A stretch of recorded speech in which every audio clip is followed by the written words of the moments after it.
Hello, friends, and welcome to Belly Talk, a podcast made for bears by bears. This is a space to have deeper conversations about the bear experience and to help us all open up and be vulnerable and grow together. My name is John Fisher. I also go by Coach Cub. I am a certified health and wellness coach who's been working with bears for over a decade, facilitating classes and workshops and retreats. I'm very passionate about helping people find self-love and acceptance of their bodies. I'm also passionate about connection and community and overall joy. I'm excited to be here with my co-host, Johnny Bear.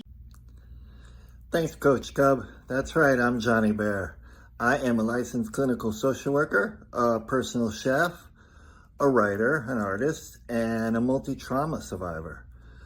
I am here to help facilitate or co-facilitate discussions regarding everything within the bear community, particularly wellness and body positivity. I'm looking forward to getting to know the guests that we will be having on and also you, the audience. I can't wait to explore and take on this adventure one conversation at a time. And we hope you enjoy this upcoming episode. You can learn more about the classes that we run in New York City and beyond, the retreats in Portugal and all over the US, and even find some fun merch all at coachcub.com. So I hope you unbuckle your belt, let that belly out, take a deep breath, and enjoy the show. Right on. Belly talk, we talk about our bellies, we talk about our family, we talk about bears. Belly talk, now cozy up and listen, we got a warm rendition of loving and care. Belly talk, we love a belly. Belly talk, we love a belly. Belly talk, belly talk. Welcome to Belly Talk. We're really excited about this episode. I know Johnny Bear in particular is texting me because he read this special guest book, so he's excited to talk all about it. But Yay. Today we have with us Brad Guy, who is an author, content creator, mental health advocate from Melbourne, Australia. And he just released his memoir called Freefall, that we're going to talk about throughout this episode. But first of all, we were just saying how I'm never in the Southern Hemisphere and I am now. So you and I are enjoying summer and poor Johnny Bear's up there in winter. So Ooh. Come join us. Join us in our hemisphere. It's great. come down. But Brad, we're really thrilled to have you. And everything that you post about and write about in terms of mental health and PTSD and depression and anxiety is all stuff that Johnny Bear and I talk about and have dealt with, and we're excited to talk and hear your story. But how are you doing this morning? I'm doing really good. Thank you so much for having me. It's an honor to talk about mental health and to talk about trauma. It's something that over the past few months I needed a break from. It was all just getting very intense, publishing the book, scraping the barrel of my life for every single detail. And then to have everyone out there reading it was very overwhelming. So I took a nice summer off and needed to not be so focused on the worst day of my life for a little while. But now I'm feeling a lot more galvanized, a lot more healed. And I think I'm prepared to actually hit the trail again and start advocating for something that I think is really important. Back to the book, it was such a beautiful read for me. I reached out to you right when I finished and just told you how much it moved me. As a trauma survivor, a multi-level trauma survivor, this spoke to me on so many different levels. And the main crux of your story that I took from it is that your story to me is more about being a survivor and rebirth. And you mentioned the old Brad is no longer there and you are Brad 2.0. And I'd love to hear more about him and how that's evolved for you since writing the book. Yeah, since writing the book, I feel like publishing the book 10 years after the accident kind of just changed everything in my life. And I didn't expect it to have such magnitude to change my relationships and my friendships and my career.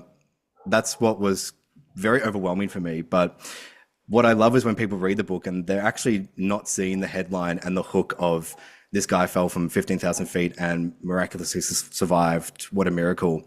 Because all of that just makes me feel very awkward. And I don't feel like a brave or courageous person because I was a passenger in some sort of traumatic event. I feel like the real story is the aftermath and the resilience and trying to claw my life back to where it is now. And being able to publish the book was doing my old self a favor. It was kind of fulfilling a promise that I'd always wanted to do. I wanted to reclaim it, and I didn't want to be a victim anymore. I wanted to be a survivor. And that was a very intentional choice. And throughout writing the book, and especially the publish and the release, I realized how unhealed I was or how much healing was left to do. So crazy to reflect on 10 years, but that regenesis of who I am now, I think is what people latch on to the most. And I truly believe it's possible for anyone that's gone through any trauma that the event that traumatizes you is not what defines you. You are defined by how you respond. And we all respond in different ways. I decided to go into a crazy career in breakfast radio a year after my accident, which was a very interesting choice that I made.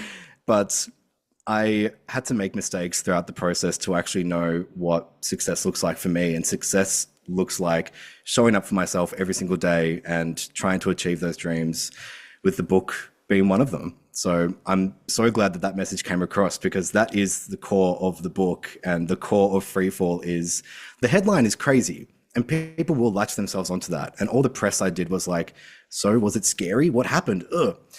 And honestly, if I can swear, who gives a fuck? I don't care anymore. Mm-hmm. Yep, 15,000 feet, broke my spine, learned how to walk again. And I say it so cavalier, but they are very, very extreme things to go through. But trauma impacts us all the same. The event might be different, but how it rewires your body physiologically is the same. So what we can really latch onto is being able to persevere and get through and turn your life around, because somehow I was able to do it, and I've seen other people do it, and I know more people can do it. And that's what I want people to take away ultimately. And one of the themes throughout the latter part of the book, which was, I liked how you put part two, and I love the titles of each step that you went through. But one of the key themes was that you realized how many people don't really know a lot about PTSD and trauma. They may have heard about it, particularly through military, but you highlight the fact that there's a lot of lack of knowledge. And I know even from my experience going through trauma, how little informed I was when people started using that term. So how was it for you to start embracing and the word and the concept, and then start embracing trauma growth from there? Before the accident, I was very naive. I had an interesting childhood with its own trials and tribulations, but I would say the adult that experienced the accident had rose-colored glasses on. I was very naive to mental health and to the world beyond that. So going through the rehabilitation and being diagnosed with PTSD, depression, and nightmare disorder, which is a form of night terrors, was extremely overwhelming, because I was fine before that. But it actually really unsettled the dust for a lot of my past traumas that I didn't really acknowledge, because I didn't know what trauma was either. And I think a lot of us who lack awareness of what trauma is are just navigating the world as traumatized people. You know how people say, hurt people hurt people? It's true. Unhealed people hurt people.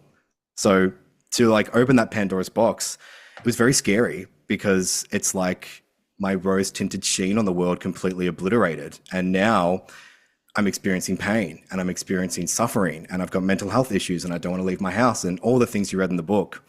So I really grappled with having to call myself a trauma victim, because I didn't want to see myself that way, because if I saw myself that way, then it made it true. So I avoided for years and years and years what I actually was, which was someone that needed help, and putting it off and thinking, if my bones are healed, then I'm healed, trying to go back to work. that they were necessary mistakes to make, only because having to accept that you are traumatized and need to heal is such a big pill to swallow. And I hope that really comes across in the book, in that trauma, the event is different. Like I preach all the time. You can get fired from a job. You can go through a breakup. These things are emotionally traumatic, but you need to put the steps in order to heal. You can't turn back time. So often I wished that I could exist as a parallel universe version of me that didn't go through the accident. But I'm so grateful that I put the work in, and now I understand trauma, because now that I'm semi-healed from the accident, I can actually look at the other things I've experienced in life, or will continue to experience, and have more understanding of how I react in these situations. So being able to first accept that you have gone through trauma is probably the hardest thing to do, because nobody wants it to be real. It's very overwhelming. But I think that first stage of acceptance is what will lead you to the path of ultimate healing. I'm the kid in class who didn't read the book, who's Mm, pretending like I did. I'm going to, but I've been traveling. that's So okay. for me, it's like exciting just to listen to you talk about it, and I can't wait to read it. And I encourage all of our listeners to read it. But when you were dealing with coming to grips with like the diagnoses that you had, because I've also gone through that in my early 20s of having a manic episode and getting diagnosed potentially for bipolar, but I wasn't, and then having anxiety disorder. So I know that feeling of like not wanting it to be true that you are being pegged as something, or that something is real. How long did that take for you, that process of like coming to terms with the fact that you did have trauma and you did have all these other diagnoses? I think years and years. I think far too long. The accident happened in 2013, and I don't think I fully started to focus on getting better mentally until maybe 2016, 2017. But I kept putting roadblocks in front of myself, because having to ugh, unload all this information and process it was just too confronting. And I felt like when I talked about the accident with people, I was talking about what happened. I was talking about the event rather than my recovery and everything that happens afterwards. And when you get the diagnoses, it's so intense because it's so clinical. And I grew up in the country, so people that saw a therapist or people that had diagnoses like me, I would think, oh, they're crazy people. And I'm not a crazy person. I'm healthy. But the truth was, I wasn't. I was not healthy at all. So when it's put through the clinical lens, it can feel really confronting, because then you're like, okay, these suspicions about myself are true. Even at the start of 2023, I got diagnosed with ADHD after having suspicions my entire life. And I probably, yes, ADHD. Me too. I was Unite. diagnosed last summer, and yeah, that was very helpful to learn. Oh, yay, congrats. Well, you know what? Once you've had a few diagnoses, you get more comfortable with like, okay, maybe I'm just a bit cooked in the brain, and that's just my cross to bear. And that's okay. I accept. But thankfully, going through the process with trauma and learning how to walk again, going to physiotherapy, going to psychotherapy, doing all of that made me more open-minded to looking deeper inside myself. So there is a silver lining when it comes to these diagnoses, but I think it's totally okay to feel overwhelmed by a doctor in a lab coat sitting in a room saying, yeah, you're actually crazy. You're actually crazy. I didn't even know nightmare disorder was a real thing. So a really intense process, similar to when I published the book and I had to put my trauma through the marketing lens and the business lens and the publishing lens. Having to take something so painful and see it in different environments is really scary. But I'm thankful that I went through the diagnosis process, and it was only about maybe 5 weeks after my accident. So I was still in a neck brace and a back brace and wasn't able to walk around. That was the first time I saw a talk therapist, and they had all these suspicions around how I was feeling. Then I saw a psychiatrist, and I just didn't think the depth of it would be 3 diagnoses on one day after having a pretty peaceful life. Ugh. So overwhelming. And I like to think I've got more of a handle on those things now. And because mental diagnoses are so complex, I don't think anyone thinks they're traumatized half the time. Because PTSD sounds like, oh yeah, I've gone to war and I've seen legs blown off. And it's not that at all. And even my accident, I think people compare their trauma to my accident thinking, well, I didn't go through something that bad, so therefore I shouldn't feel anything less than positive. And I do the same, and I just stop myself. Like, no, I'm not in war. Yes, I'm healthy, but I'm still allowed to suffer if those feelings are genuinely there. So no more comparisons. Go to the doctor and sort yourself out would be my main piece of Yeah. advice. I like the saying, don't compare traumas and dramas. And it's so easy to do. And I did it so often when it first happened because the reaction I was getting around me and the story got picked up by some news channels and people knew who I was. I was on the front page of the big Sunday magazine here in Melbourne. And that was very overwhelming for people to react to what I was going through because I didn't see myself as a hero, didn't see myself as courageous. Obviously, there's bravery in sharing your feelings, but being a passenger and someone stuffing up at work and therefore causing you to nearly die and destroy your life, it felt just wrong. It felt very, very wrong to see those sorts of reactions because that's not how I felt. But I believed what people were telling me in that, you know, I can get through and I can go back to work and I can live a full life. And I felt so guilty for feeling so bad because I just couldn't grapple with what had happened to me. But I think the hard thing about trauma is that it's very individual. Only you can look after yourself and only you can sort yourself out because not everyone's going to understand. But where we do find understanding is not in other people who've had skydive accidents, it's other people who've gone through trauma. And me being able to see, oh, so they got diagnosed with PTSD and they had trouble sleeping and they get triggered by things. It might be different to my triggers. That's where we feel less alone, is the event is different, but the reaction is almost the same. And I think part of what I admire so much about you, not just your story, but how you laid out the book, was that your advocacy started to build up throughout the book, even though I don't know if you were doing that consciously, but the way you started laying out the idea of searching for the right counselor. I know you said you had to, it was like the fourth counselor that you really started to really work with, which is a really big piece. When I know in our community, a lot of folks we talk with, we encourage them, don't just settle with just anybody because everybody has their fit. And then you laid out a few of the different ways you were dealing with some of the strategies, like you know, the subtle pieces and the more defined pieces. And I really appreciated that part of you being that vulnerable to literally show your process and help others. Yeah, I needed something tangible in that book because going through the accident and throughout my rehabilitation, I really fell in love with personal development. Years and years later, once I was able to walk and have a bit more of a normal life, I love the idea of real tangible advice that is laid out simply that people can latch onto. Because so often you read these memoirs or biographies and it's someone who's gone through something a million times worse than you, who is a complete inspiration, and it's just a story of how they survived. And it's hard to take things away from that if you're someone that's self-conscious and someone that compares your trauma to others.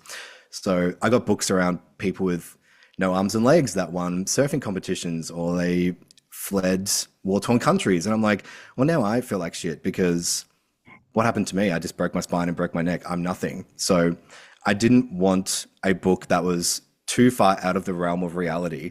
Yeah, what I went through was pretty extreme and extraordinary, but I needed people to take something so clearly tangible, which is why the first half of the book is memoir and the second half of the book is a mental health handbook. And while I'm not a certified trauma professional, what worked for me, I think will work for other people because it came from therapists and it came from counselors. And I love the advice that's in there because I try to simplify it to the point where I could understand it. Right. With ADHD, sometimes reading comprehension isn't a strong suit, which is why most of the book was written through verbal transcription. But being able to do the research and get back in touch with these old therapists or old doctors and get their advice and really compile it into something succinct, I think is my proudest achievement. That's where I really felt like, oh, I'm calling on the phone and I'm writing notes. I'm a researcher. It was really, it was interesting and it was fun. So that's where I want people to really take something from. You can literally grab a pen and write in the book. I wanted people to highlight things. I wanted bookmarks. I wanted sticky notes, because when can a memoir end? It can really go on forever. That's what I'm discovering. I'm writing my second book and I'm 10,000 words in and I've just gotten to high school. So I'm like, it's so self-indulgent to write so many words about yourself. But my memoir about my accident, it really could have gone on forever. That's why I needed to end with something that people could really take away, or else they're just reading an inspirational story. And it's very hard to apply that to your real life if perhaps your stage in your trauma journey is one where you're feeling self-conscious and comparing like I did. And another component of the book, which was really moving to me, was yes, you had this terrible event, but throughout the story, you opened yourself up to the other events that you went through during recovery. You know, you had the focus in the mirror with the medications. You had the breakdown on Christmas Day. Yeah. And then you had Phil, who passed away. And each one of those just blew my heart open even more and made me realize, as a trauma survivor, it's not so linear, this road that we are on recovery. And we don't fully recover per se, right? And it is those events that help shape and inform us as we go along. Oh, and I'm so glad you brought those events up, because I realized that healing is infinite. It goes on forever. And that really made me sad. I was very depressed after publishing the book. And even talking about it now, I thought the book would save me. And I thought that would be it. Like 10 years, I've got it all out there. And once I published the book and everyone started reading it, I just broke down. I felt so overwhelmed again. It felt like the accident was just so front of mind, because I realized that I've still got work to do. I still have healing to do. I'm still so impacted by this thing from 10 years ago. And a lot of people say, like, of course it's going to be something that's still infused within you. But I truly thought I'd done enough healing, but apparently not. Eventually, I came to realize that that's a beautiful thing. I want to keep healing from this. I'm still learning about it. I'm still taking things from that day. I'm still drawing strength from it. What a gift. Healing is an infinite well. And you're right, it's not linear. And that's frustrating. I wish it was just like, okay, I've completed module 1.2 of healing after accident. Sweet, done. And it's just not the case, because I had so many events happening and not even all of them made it into the book, because we don't need an anecdote for every single setback. We just needed the main ones. And for me, I thought, okay, my bones are healed. I can walk, I can drive. I'm healed. I tried to get back into breakfast radio, but was having panic attacks under the desk, could not handle the pressure of a full-time job in the media where people know what's happened to you. I was the skydive guy. And that was very uncomfortable and triggering in and of itself. And then trying to navigate a relationship that becomes toxic and emotionally abusive, and there's drugs involved, and then his dad's dying of brain cancer. I didn't have time to center my own pain in those events. So for years and years and years, I put off my healing to either look after other people or try to move on with my career. And they were the wrong choices. I don't regret them. I needed to make those choices to know that healing should be a priority. But you're right. When you're already vulnerable because you're not looking after your own healing, those events, the magnitude of them is just way, way bigger. And I was only reflecting on the mental breakdown around Christmas the other day, because I'm still good friends with my partner at the time, and we're basically family now. We've had a very up and down journey to get to where we are. And I was just kind of laughing at how far I've come. I was like, God, I really thought drinking a shit ton of vodka, basically straight, in front of my ex's family and being naked and acting like a belligerent idiot and painting an upside down cross on my head because his family were Greek Orthodox, and I thought that would be funny. It's just a crazy mental breakdown. I had no control over my faculties. And that's why we need to talk about the aftermath of trauma, because you don't just heal and your bones are great and then it's happily ever after. It's the huge mistakes you make along the way. And it was really, really hard to put those in the book and re-trigger myself, re-trigger my friends, and even people that are in the book that I don't have in my life anymore. It's very intense, but those events define my journey, and I think they deserve to be in the book and take precedent because that is part of it. Because I put off my healing, I exploded in other ways, and that wasn't my only mental breakdown. So it's hard to have people reflect it back at you because I'm a little ashamed, but and of course remorseful, but those events needed to happen for it to really be clear that healing is my priority. And literally after that Christmas, when I moved closer back to Melbourne, got a new job, I was single, that's when things actually started to work in my favor. When you, I mean, obviously you had to reflect so much in writing the book and thinking about it. It's like, when you look back on the 10 years, do you see this path of how you got here? Because I feel like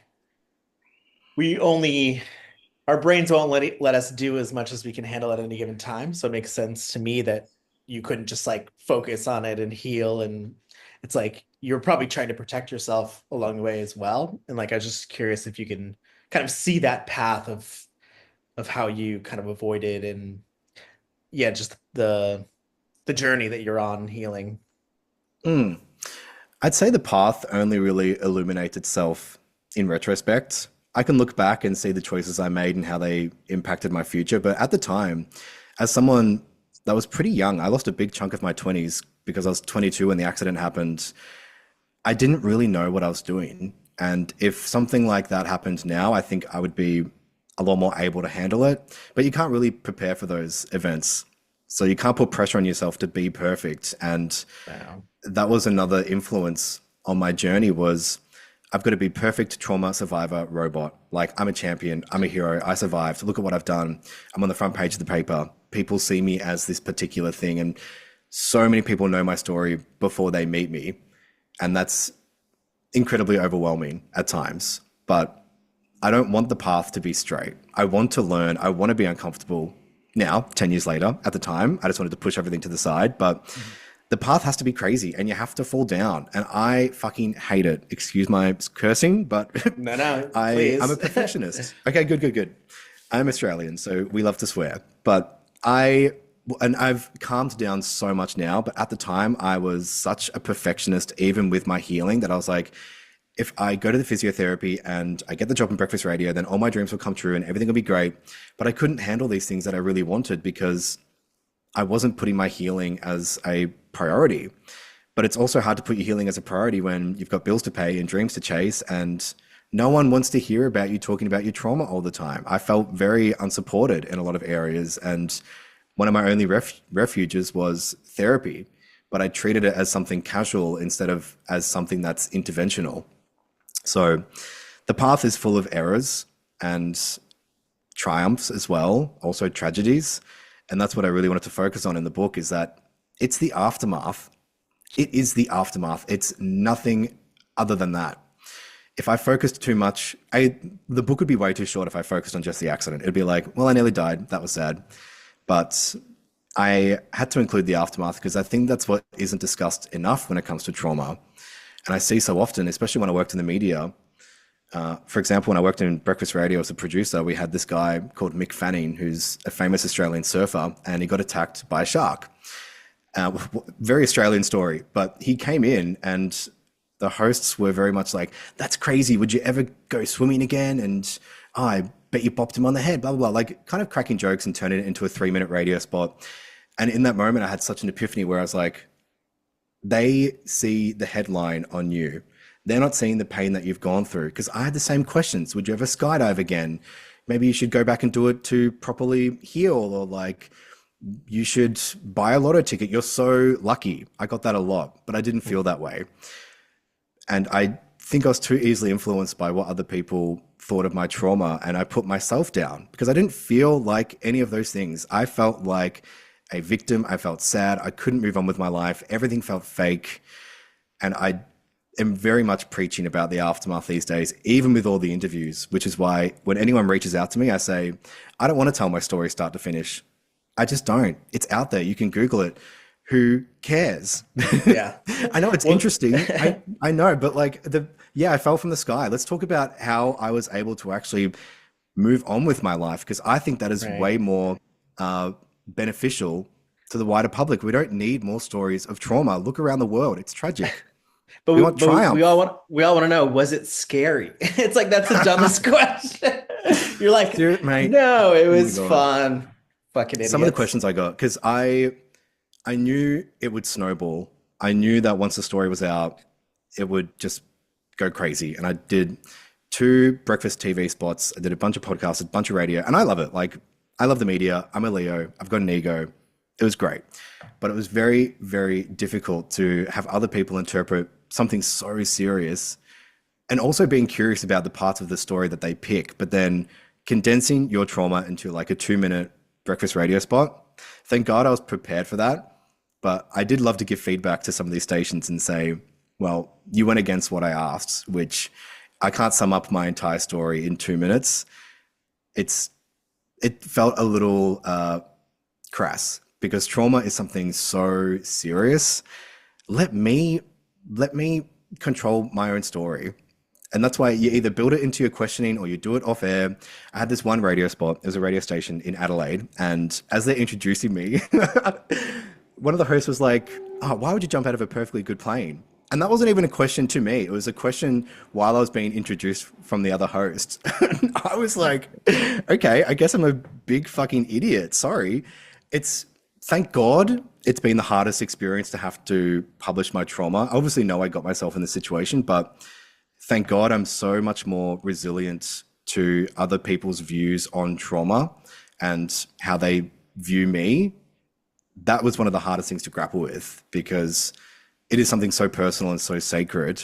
But in order to do the publishing process to its fullest potential, I had to really expose myself. So sadly, that's what made me realize that I had more healing to do. But thankfully, now my boundaries are so firm, I kind of had to face the fire to learn how to battle it in the future.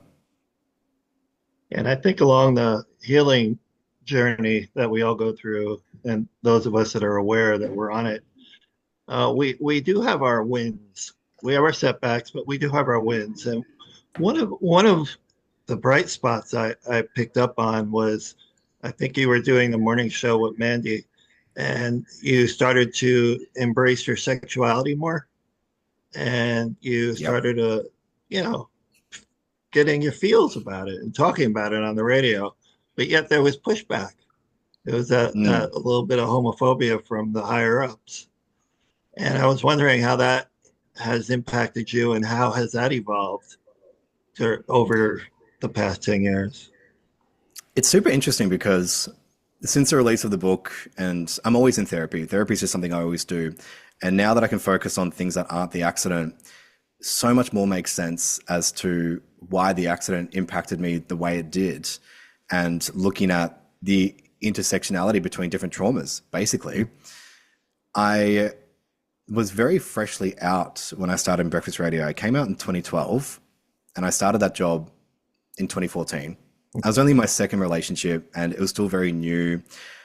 I'm a lot gayer now, thank God. But back on air, I remember trying to put up a front and put on a voice and just be like grizzly male co-hosts. And getting these jobs are really, really hard. Really, really hard. And I'm so glad I got one close to Melbourne, because you basically have to move to the regions to get a spot. But I remember how exhilarating it was to have my face on the side of the building and to be on air live 3 hours a day in this particular part of the state that I live in. Felt like an honor. Even though I wasn't mentally prepared, I literally went into it 100%. And it was so challenging, because it's very hard to have people reflect their thoughts at you that you can't really change. Obviously, I can't change the trauma, and I can't change the fact that I'm a massive poofter, an Australian word for gay. This is a nice little cultural exchange we're having. Thank you. But my co-host, Mandy, she got a call from one of the regional content directors that ran a bunch of states and said, you can't bring up Brad's sexuality so much. And she told me, and I was shook because I didn't even mention it that much. I might have mentioned like, yeah, my boyfriend and I went to IKEA, or we had dinner together. Like I wasn't doing on-air breaks about being gay. It was more me talking about my life. And I was so surprised that they would even pick that up. And in that instant, it was a gut punch. I felt so deeply ashamed. I thought, oh my God, I've been too gay. I've been too flamboyant. All that programming from my youth of trying to be a rough and tumble straight boy from the country really kicked in. And I think slowly over the months following, I tried to be more defiant. But from that point on, I was very self-conscious about broadcasting myself in a certain way, especially in a smaller regional area. But one thing that did warm my heart was getting messages from people, maybe 3 or 4 messages in my 2 years there, from different people saying, my son's gay and he loves listening to you, or I'm so glad we have more gay people out in this particular area. I love listening to you. Thank you for sharing your story. And that is really heartwarming. And I take it with grace because I think it's an honor for people to see themselves in your story. And it's one thing that I'll always, always cherish. But sometimes you just succumb to people's criticisms and think, oh yeah, there is something wrong with me. You're right. But being gay on air in regional radio had its challenges for sure. But that was nearly 10 years ago. And I would love to have my time again and to be even more gayer. And that was one of my promises for this year in 2025. I'm going to be more gay. I'm sorry. I don't care anymore. I think the shame is starting to dismantle now that I have time to focus on no more accident. Now it's time to focus on all these other things that I've been dealing with my entire life. I've got capacity for more healing now. But yeah, it's interesting that that section spoke to you because we're fortunate enough to live in a time where, like this podcast right now, we make our own media. We are our own representation. I don't need some straight guy from Bundaberg to give me my crack at radio. I can actually make those opportunities myself. And I think it's perfect. I'm just in awe of you. Like to like outside of the accident and even the healing, it's like everything you've done and continue to do is so visible.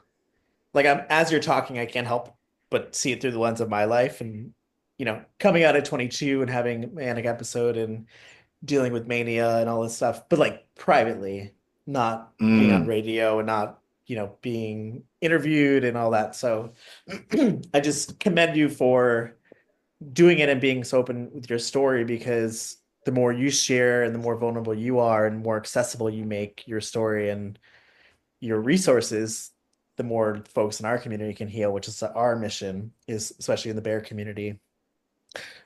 For sure. And that's been a recent thing as well, is all these other compartments in my mind, like with body image or with ADHD or with being gay or a plethora of things. I used to feel bad thinking, God, can I just have one trauma? But all of us are deeply complicated, flawed people. And I think quite often, since I do live out loud and I live quite a big, gregarious life, I think people see the end results and they don't see the work in progress that I view myself as. And it's one comment I get a lot is about my confidence or how I express myself. It wasn't always this way.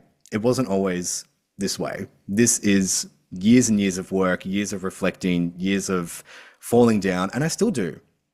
I still do. I don't want people to see a perfect trauma survivor robot, because that is not the case. I'm still very, very mental, and I'm proud of it. So I think we need to look at all of us a little bit deeper, especially in the gay community where things can be very surface level. There's always so much more going on. There's way more than what you see on the outside, and just a slither of compassion, I think, will go so far, because quite often people don't realize what I've gone through until they hear about it because of what they see. And I'm trying to challenge that even more. Like the outside package, mate, this is all smoke and mirrors. Like this is presentation, this is performance. It's not really, it doesn't really sum up someone as a whole. So I think thank you so much for saying such nice things. But yeah, there's definitely way more that goes like beyond the surface. Well, that too is, a topic that I love talking about, because I was looking at your Instagram and it was funny because you you showed a post of somebody writing to you and saying, "Oh, I'm nervous talking to you because you're so cool," and you're like, "What, me?" And I was thinking, yeah, if you scroll through this guy's Instagram, you are very cool. Like aesthetically, everything is really cool. You're a good-looking person. You're funny. So, and I've talked to other, people who have big platforms on social media and models and stuff, and I love when they can share so openly and say, "Oh my God, this is just surface level, like behind the scenes, I'm still dealing with so much," because I think so many people do look at folks like you, and I've even had people message me about it. And I'm like, if you knew what was going on in my head and the things that I deal with all the time, like it's messy. It's just we present our best foot forward, but it's when people like you can be open about how you're doing now, I think that's really powerful for others who are looking on, being like, oh my God, this guy has it all. Yeah, I always find it amusing when people say I look cool. Like obviously, part of me loves it, of course. Like I love to dress up and I love to have fun and dance around and be stupid. That is definitely the core of who I am. But I really don't like being pedestaled and put into a box. I don't really like labels, and that can be something to touch on later in regards to the bear community. But I just always find it intriguing when people see the surface level and then make assumptions. Because I've had that before in my life. I've been called arrogant, or people are like, I didn't expect you to be this way. One of my best friends, who we knew each other from the scene, didn't speak to me for the first 2 years of kind of knowing me because he thought I would just be some arrogant wanker. And I just found that really interesting because I was like, fuck, I don't want to put across that I'm not accessible. I don't like that. I hate being pedestaled. And sometimes you see it in other people that have big platforms. I just feel like, okay, they're too cool for school. And are you real? Who are you? Who are you, the person? And that's really what I want to see more of. And I try to share more of that. And it's very hard with social media because you feel pressured to make a certain style of content or engagements down. I always thought I had to be like wacky, fun, colorful Brad. And I didn't think the mental health advocacy would really fit in with what I was doing. And I thought, do I need to start new channels? Do I need to like rebrand myself? And it all just felt very unhuman and just icky. Like thinking of yourself as an image, it just felt really uncomfortable. So I feel like I've achieved so much of what I've wanted to achieve. And now I'm just kind of cruising through making whatever I want. You'll go from like dick joke to serious trauma in the space of one post, and giving myself that freedom just to create freely, I think gives you the best work. So I would like to think that now, even though I have been called intimidating and cool, which is like just hilarious. It's just funny because I don't want to intimidate people, but I also need to like get out of Brad Guy fantasy land from time to time and realize like not everyone's on board with the fantasy, because in my world, I'm having fun and I really enjoy myself. I don't want to be intimidating and I don't want to be too cool for school, because really if people knew my YouTube search history, it's like Donkey Kong 64 speedrunning and Latvia's national final for Eurovision in 2012. Like it's not all cool, guy. And in fact, I hate that. So I'm not cool, for the record. And I'm sure being the youngest of four, I think you have three older sisters that keep you humbled, which I'm pretty sure you go through. Can you share some of the tools? I know you talk about mindfulness as has been one of the things you use, and also going into therapy without an agenda. Like you talked about going into therapy and looking at the pieces of your life as puzzle pieces, and putting them together. Are there other things that you do to help along your path and help establish this persona a little bit? Yeah, the main one, which is in the book, and it was a strategy I picked up from an old therapist, we called it the press release strategy. Because the nature of my story, people asked so many questions all the time, and right after the accident, I always felt obliged to just answer all these questions, such as, was it scary? What actually happened? Did you think you were going to die? I felt compelled to answer them because I was raised right. I'm a nice person. I am going to satisfy these people's curiosities. But so often I would get cornered and trapped and then end up in a complete triggered fit because I'm bringing up all this trauma, but I couldn't really handle it at the time. I wanted people to know the answers to these questions. I felt like that was the right thing to do. I had no boundaries around my trauma. It was up for everyone to comment on and to ask me about, especially because of how crazy it was. If I went through a car accident, my story would be completely different. It would be way more normalized, but the nature of it is really what made people curious. And I completely understand. But as you'll see in the book, all these anecdotes around when people would ask me very intense questions off the bat without any sort of prior warning, it would just send me into a crazy fit. So, even reflecting back now, I wish I had firmer boundaries, but because I was getting asked so much, I needed to come up with something to actually combat all these questions, but still keep it polite. So we came up with the press release strategy, which is basically condensing your story into a very, very small series of paragraphs. You can write it down or you can just remember it verbally, and removing the emotion from it. So with my second therapist, and she was very blunt. She'd be like, tell me the story. And I'd maybe get like 5 minutes in, burst into tears. And she'd say, okay, tell it again, but just use the words. Don't think. So you're almost rehearsing your story so that you take the emotion from it. So when people ask you questions, and if you're feeling like you need to answer or you need to divert or you need to set up boundaries, you just give your press release, which for me now, literally the day I started my corporate job in September, on my very first day, my boss said, oh, wow, what was it like to fall from 15,000 feet? That's crazy. And I was like, mate, I just started this job. You don't know me, but obviously you do because you've done your research. And my press release strategy is, it was pretty crazy, but I don't really talk about it at work. He already knew what happened. If other people were like, wait, what trauma? Because sometimes you're in a friendship group and someone might say something and other people are like, wait, what happened? That's when I'm like, oh, I had a skydiving accident a few years ago, but yeah, I don't want to bring it up right now. Or yeah, it was parachute malfunction, but bradguy.com for $29.95. You can learn all about it in my book, some sort of wanky answer.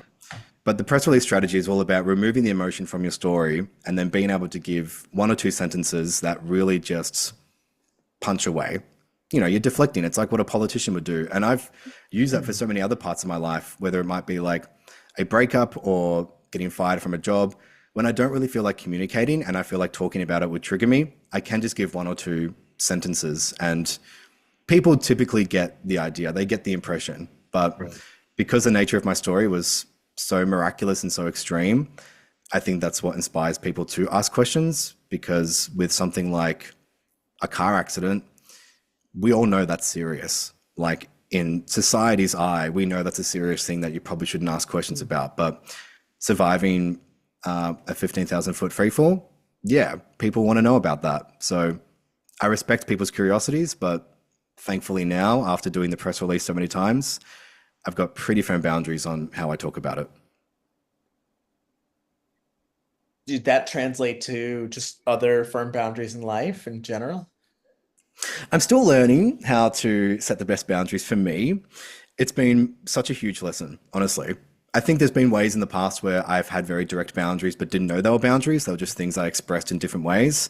Where now I'm so extremely firm, especially what I've gone through over the past 2 years. Maybe I'm too firm. I think I'm at a stage where now I'm addicted to boundaries. And if you disrespect me without remorse, I will not even look in your direction and you are dead to me. I've needed that ferocity my entire life because I've been a bit of a pushover and just accepted people's views of me and thought, well, I'm a bad person because they think poorly of me. And I'm just not doing that anymore. The book basically made me lose every friend that I had at the time. I went through a breakup a few months after. 2 weeks after that breakup, I was made redundant. So 2023 and 2024 were extremely emotionally tumultuous years. And I think my contribution to all those downfalls was not advocating for myself. I'm used to having boundaries around the accident. I'm not used to having boundaries around myself. So in order for me to survive, I have to take those strategies from other trauma and apply it to new ones. It's worked in the past. The data is there. So now my boundaries are concrete, but I'm still learning how to express them best. And I think that's just how it goes with boundaries. You see what works, you see what doesn't work. It's something that's a work in progress. So for me, I'm still evolving in that regard. Now that I have capacity to heal from the other things in my life, I am really honing in on keeping myself safe and not accepting what I don't deserve. Beautiful. Thank you. Are there hopes and goals that you have coming, like that you see for yourself along the way in the future, the near future or far future? I do. I do. I do. I'm a very hopes and dreams type of person, and I dream very, very big, and I'm very ambitious, and I've always believed I can do it. Maybe that's why people mistake confidence for arrogance, is because everything I've wanted to do, I've done. And I can't believe it sometimes. Literally, the other day, I was tearing up thinking about how lucky I am to be alive, how lucky I am to have traveled and to have fallen in love and to have had a career. It's all because I chose to live. So my baseline is completely different now that I've published the book, because it felt so impossible for so long and the process was so arduous. I didn't really see an ending. I just had to take it day by day. And now that it's here and it's been out for so long, I did it. I published a book, and it's just now I really truly feel more free. I'm in a weird stage of my life now where I don't really have goals right now. I'm a little all over the place. My goal is to just have fun. I want to make new friends. I want to travel. I want to date a bunch of men. Like, I feel like I deserve it. I want to go out there and go on some adventures again. I hibernated for close to a year after releasing the book because it drained me of everything that I had. And going through friendship fallouts and a breakup and a job change in the space of like 4 months was crazy. So now I'm starting from zero.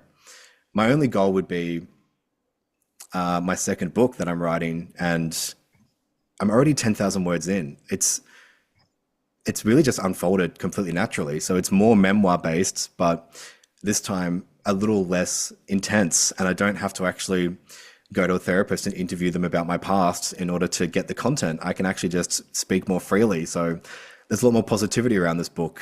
And with the next book, I don't need all the bells and whistles. I don't need to do press. I don't need to have the book launches. I'm kind of done with all that. I just want to write for me because I love writing. It's so healing for me. And as you would have seen in the book, Johnny, it's not literary. It's not academic. I like using my words, but this isn't Shakespeare. So just being able to write completely uninhibited, I think, produces my best work. And I'm so excited to work on this next book and do it at my own pace, and not do it because I'm trying to achieve a dream, but do it because I enjoy it. So all my goals in the future are based on how I want to feel and less about the accolade that might come with it. Well, you'll have to come visit us in New York City, and we can go out to some clubs and stuff and live it up. Yeah. Yeah. I do like to party responsibly. Yeah, and I love that because it's how I feel about myself too. It's like we're very multidimensional beings. For a while, given the work that I do and as a wellness coach and just the way I try to support people, like I think people also see me in a certain way, but I can also be really funny and crazy and weird and all that. And I love that you can encompass all of that yourself. Oh, thank you. I love what you do with body positivity. That's something that has been one of my recent things to focus on in my life, and seeing my progress with that in my early 30s is amazing. Like, bellies are having a moment. Whoever's doing PR for bellies is killing it, because now it's almost passé now. Like, everyone's into dad bods. It's like, I was there the first day. Where were you? I've always loved that. Now you're on our side. So that's a good segue into, just love to hear your thoughts about the bear community and maybe just the queer community in general, if you have any.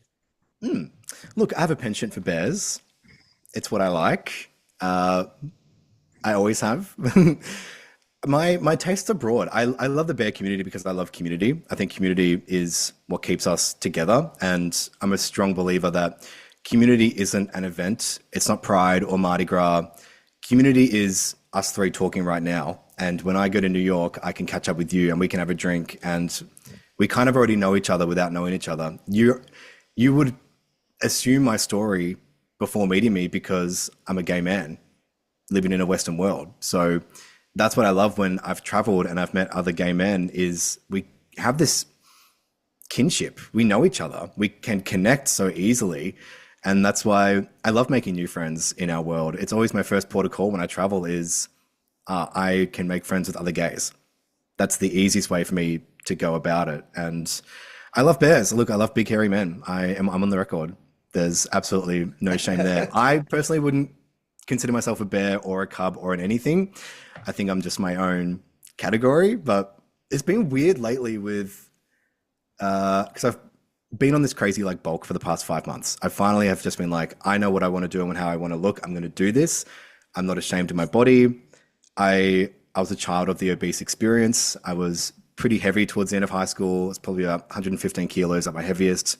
I'm not sure what that is in pounds, but I lost a bunch of weight. I was skinny for years, restricted myself. And I look back at the photos of me as I was skinny and I thought I was fat back then. Why am I telling myself these harsh things? And it's crazy that I'd even use such a loaded word on myself and basically echoing what bullies had said to me and putting that upon myself. And I feel sorry for young Brad that felt so much pressure to look a certain way, mainly from him, because the men I'm attracted to, they're not the ones saying be skinny. It's me doing it for myself because I felt so unlovable and unattractive as a teenager. So now deliberately wanting to bulk up because it's hot for me, I like that sort of look, has kind of eliminated a lot of those feelings. I didn't think putting on weight would make me feel this good. And I didn't think I'd feel more sexy and more attractive and more confident with a bigger body. So that has been a complete surprise for me. And I'm just so glad that I stuck to it. I'm a little bit over eating so much chicken and rice. That has been crazy after 5 months. I'm going to stop at 6 months, I think. But yeah, I'm so glad that other people appreciate it as well, because I did truly do this for me. But being described as beefy is kind of mind-blowing because I don't really see myself as that just yet. Maybe it's body dysmorphia, I don't know. But having other people describe my look to me always feels like a surprise. But thank God I just decided post-breakup, post-redundancy, post-hibernation, I want to do something that I've always wanted to do but been too scared to do. And it's completely paid off. I think one of the most greatest gifts we could give ourselves is living an authentic life and living and speaking our truth. We deserve that more than anything else in this world.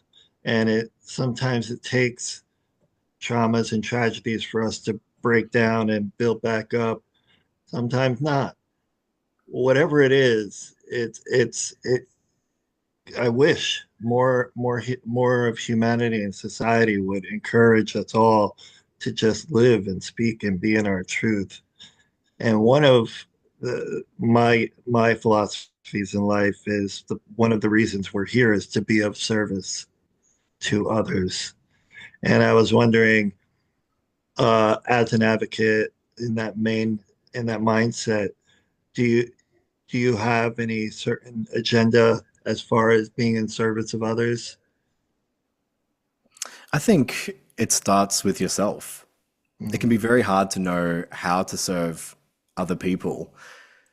And it can be as specific as, oh, I cooked you a meal. But I think being the role model you want to see and doing your own healing work and reflecting upon yourself is literally the first thing you can do. It's the only thing you really have the most control over. So a lot of my advocacy is about talking about my experience. And I would think, oh, wait, do I need to be a doctor that's on the field, or do I need to be a therapist? Do I need to work in psychology? But me working on my healing and expressing that, I hope, is the advocacy. And I hear it when people reflect it back at me. So I hope that I'm doing the right thing by sharing my story. This is how I healed, by hearing other people's stories. And that's why I put something pragmatic at the end of the book.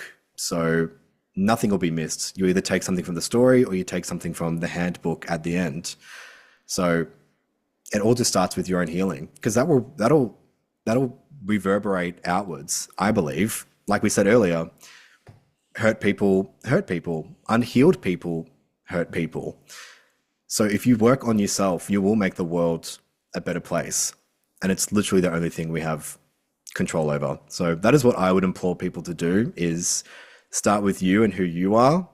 Put your own mask first before you help others. And I think you'll see that shine back at you even brighter. Beautiful thing.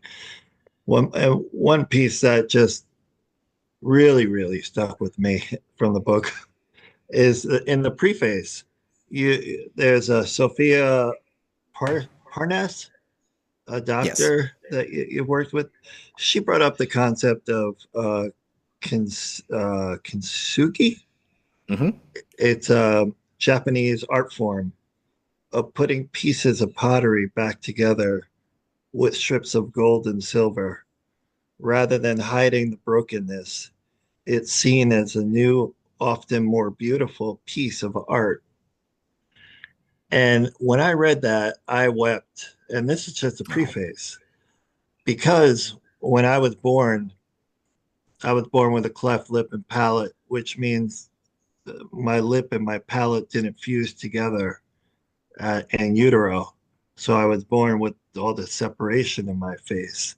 And throughout the years, they've weaved it back together and created what you see now. And reading this from the get-go and then reading your story, it really spoke to me as we are all just these beautiful pieces of art. You know, no matter how we're put back together, we have such beauty within us. And for that, I thank you for including that in your book and then highlighting it throughout your book. And then all through this interview, you've shared just an exquisite example of what it's like to be on this journey. And on behalf of our listeners, I want to thank you for that. No, thank you. You're going to make me cry. Yeah, I love that. I love that idea. I love that story. And I think it sets up trauma perfectly. And I like to think about my future and looking at the old version of myself and seeing the scars and the bruises and the wrinkles and all these things I've collected from living a big life. I think that's what we all deserve. And I'm so glad it inspired you, because it's such a beautiful idea. And it's true. Like, you're broken and you're putting yourself back together, but the version after that is even better, because it's the flaws that make it beautiful. It's poetry. So I really love that Sophia inspired me with that quote, because I think it summed up the book perfectly. And thank you for sharing what you've gone through. It's hard every time, I feel. Even though you speak it with confidence, you're giving it oxygen. You're bringing it back into your reality, and that does have a cost. Every single interview I do, or every single time I write something, I am bringing stuff to the surface, and I have to process that. So you two should be completely proud of yourself for creating a platform where people can share earnestly about topics that are often undiscussed, and then targeted toward a community that need it. Gay men, we are troubled. I just read The Velvet Rage. Have you heard of it? I've been suggested it a few times, but I have not read it yet. It's amazing. So I just finished it literally last night, and it's just so spot on. And I think it's written in a really legible way, where it has a lot of anecdotes, but a lot of pragmatic sections to it as well. And it's all about the shame of being gay and how we have survived oppression and HIV and ageism, sexism. Shame is so powerful. And if you're ashamed of the broken pieces, then you're probably not going to be able to put them together into something more beautiful. And there is nothing wrong with being broken. In fact, we're all going to break. we're all fragile little porcelain pieces of dolls. So I think embrace the breakage because what will be rebuilt is something even more beautiful. Wow. Whew, very well said. Um, Ah, thank you. I wish we can go on for another hour, but we want to be respectful of your time. And I also I could appreciate talk that forever. you're, Talk I more. I know. love it. Me too. Well, we'll have to have you back, especially as your second book is coming along Mhm. and catch up with that. But before we move on to do, we have like a few canned questions that we ask all of our guests. Is there anything that we didn't ask you that you wanted to talk about, or is there anything that we went over Hmm. too fast that you wanted to like clarify?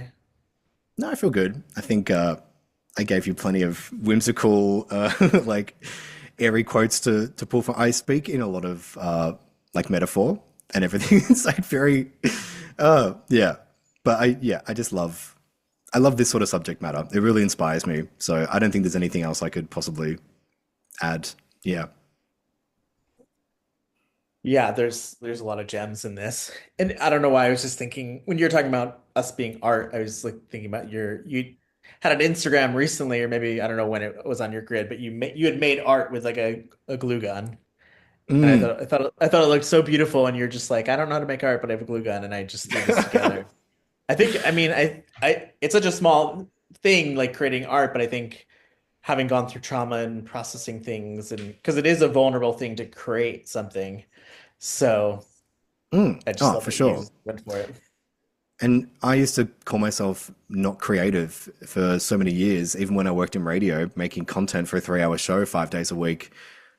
We can't call ourselves one thing and then believe it just because of an event. So even with that particular art piece, I was still in the frame of mind of like, oh well, I'm not an artist, I guess, but I am whatever I tell myself that I actually am. And all the things I preach about when I get on my soapbox and talk about trauma, they're things I need to tell myself. So I'm not perfect.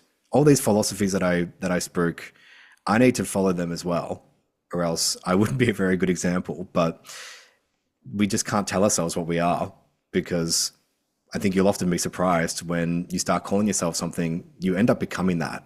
So words are very powerful. It's very true.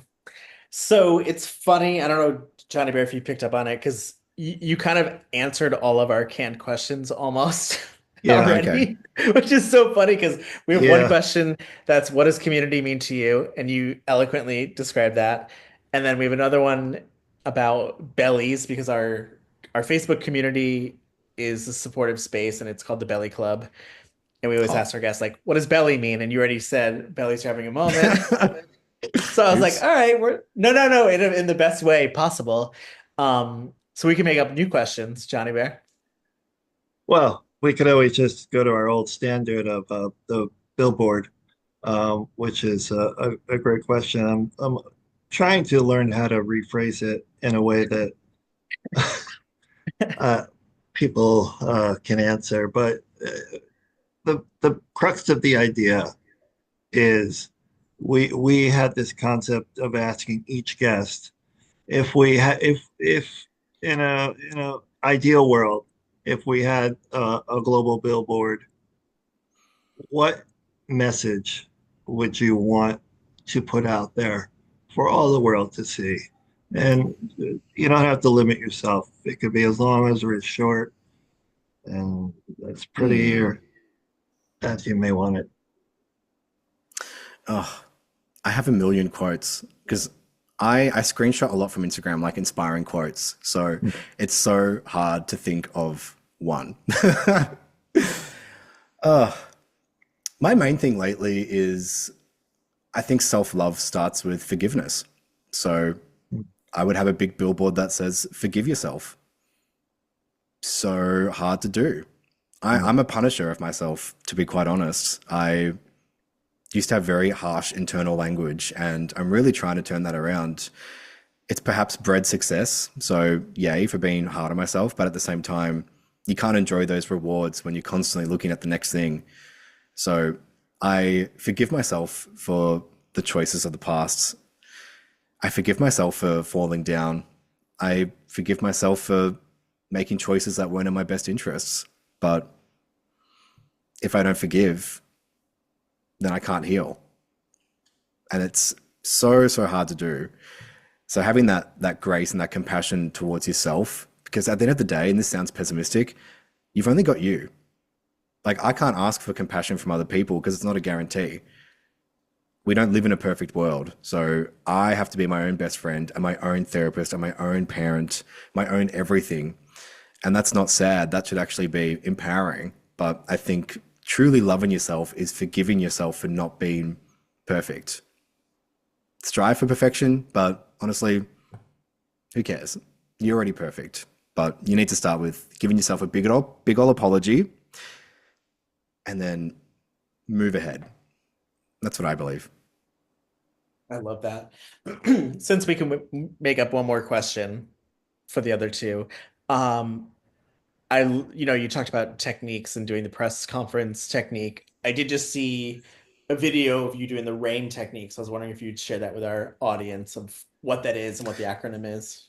Yes. So I was caught in the rain one day and I filmed myself. It was all very Drew Barrymore and poetic, but I'm really into mindfulness lately. And I like the idea of guided mindfulness with ADHD. As you would know, John, it's sometimes very hard to be mindful. And every time I've meditated, I've kind of just let my mind go crazy and I'm not very present. But the RAIN method, and it's an acronym, and I'll have to read it because I forgot what the words were.